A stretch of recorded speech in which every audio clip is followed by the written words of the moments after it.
Hello বন্ধুরা, good morning. আর একটা নতুন ব্লগে তোমাদের সবাইকে স্বাগত। এই স্নান করে সংসারে কাজ বাজ সেরে স্নান করে আর এই পুজো দিয়ে মাথায় একটু শ্যাম্পু দিয়েছিলাম দেশ থেকে আসার পরে, মামার বাড়ি থেকে আসার পরে মাথায় আর শ্যাম্পু দেওয়া হয়নি। এই যে শ্যাম্পু দিলাম মাথায়।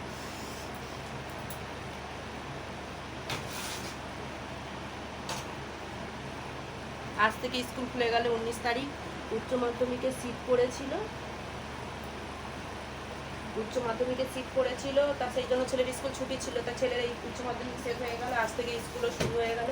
তো স্কুল যাব, রান্না হয়নি। তা ভাত যাওয়া যে ছেলে খেয়ে চলে যাবে। আজকে বড়মশা কাজে যায়নি, বড়মশা একটু শরীরটা খারাপ, সেই জন্য বড়মশা আজকে কাজে যায়নি।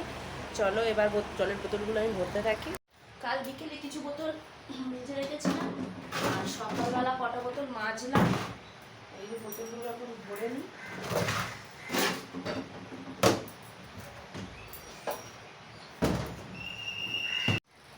আগে তো আমাদের এখানে থাকতো শুধু লালি, এখন লালির বাচ্চাও থাকে।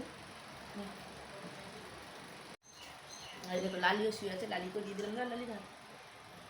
আর দুটো রুটি রেখেছিলাম, একটা লালিকে দিলাম আর একটা লালির মেয়েকে দিলাম। আটা মাখা আছে ফ্রিজে, সকালবেলা কি ব্রেকফাস্ট করবো, বড়মাসে তো কাজে যায়নি, বড়মাসায় আছে। সকালে কি ব্রেকফাস্ট করবো, এই যে আটা মাখা আছে, দুটো রুটি করে নেবো। আর আগের দিন করেছিলাম ডাল আর পোস্ত। এই যে পোস্ত দেখো অনেকটাই পোস্ত আছে, ডালও আছে অনেকটা। এই ডাল পোস্ত।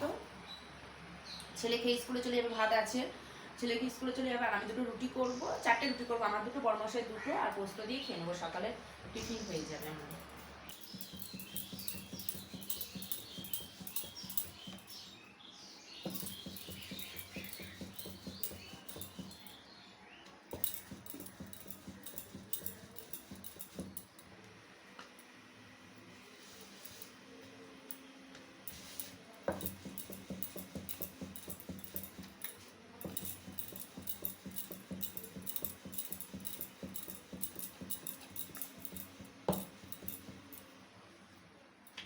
এই যে রুটিগুলোকে বেলে এখানটায় রেখে দিচ্ছি।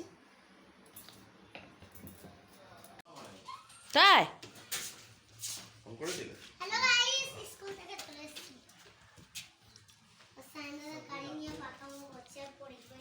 বরমাসে বাড়ি আছে বলে ছেলেকে দিতে গেছে, আর আমি গেছিলাম সাইকেলটা সারাতে। সাইকেলটা আমার খারাপ হয়ে গেছে, মানে সামনের চাকাটা নষ্ট হয়ে গিয়েছিলো, তাই সাইকেল দোকানে এসে দেখো সাইকেল সারাতে। আর বরমাসের দিকে গেছে ছেলেকে দিয়ে আসতে। দেখো এইদিকে কিন্তু কমপ্লিট হয়ে এসছে সাইকেলটা সারানো আমার। আর এই দোকানেই আমরা সাইকেলটা সারাই। বন্ধুরা রান্না হয়ে গেছে, এই যে খেতে বসে গেছি। দেখো কত কিছু নিয়েছি উচ্ছে আলু মাখা, এখানে আগের দিনের পোস্ত, এখানে মোরলা মাছ ভাজা, এখানে মোরলা মাছের ঝাল, এখানে ডাল। এই যে বরমশার আর আমার ভালো বাড়া হয়ে গেছে। চলো খেয়ে নিই। গুড ইভিনিং বন্ধুরা, দেখো বিকেল হয়ে গেছে। আসলে ছেলেকে স্কুল থেকে ওর বাবা নিয়ে চলে এসছে, আমি আর যাইনি, আর ভিডিও করা হয়নি। তাই এদিকে বিকেলে কাজবাজ সেরে নি। এদিকে কিন্তু আলু ভাজছি, করবো ঝাল সুজি। এই যে ঝাল সুজি নিয়ে এসছি, ঝাল সুজি। তারপরে কিছু খাইনি, শুধু তরমুজ কেটে দিয়েছিলাম, তরমুজটা খেয়েছিল, সেই জন্য ভাবলাম ঝাল সুজি করি। বরমাসাও বাড়িতে আছে, ভালোবাসেও, আর ঝাল সুজি করি। ছেলেও মানে টিফিনটা খেয়ে নেবে, স্কুল দিয়েছে, আর কিছু খাইনি, স্কুলে ভাত খেয়ে নিয়েছিল, আর ওর বাবা পয়সা দিয়েছিল, টুকটাক টিফিন খেয়েছিল। বন্ধুরা ঝাল সুজি খাওয়ার পর বরমাসাই বললো চলো একটু ঘুরে আসি। দেখো এই যে ছেলে রেডি হয়ে গেছে, আমিও দেখো রেডি হয়ে গেছি। চলো বেরোনো যাক, জানি না কোথায় যাব, কোথায় নিয়ে যাই, যেখানে নিয়ে যাবে সেখানেই যাব।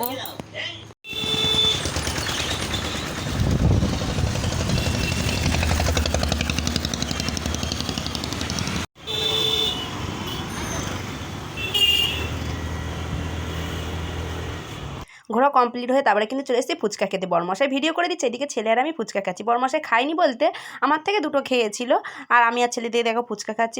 বাইরে বেরিয়েছি, আর ফুচকা খাবো না? আমার ছেলে আর আমি দুজনেই তো ফুচকা খেতে ভালোবাসি, আমার থেকে তো আমার ছেলে বেশি।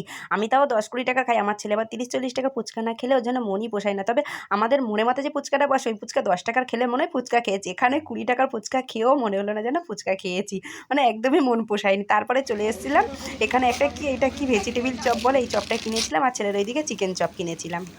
বন্ধুরা একটু ঘুরু করে চলে এলাম বাড়িতে। দেখো চুলগুলো কি অবস্থা, পাগল হয়ে গেছে। চলো এবার চেঞ্জ করে নিই। ছেলে এখনো পড়েনি, ছেলে এখন পড়তে বসবে। এখন 8টা 20 হয়ে গেছে।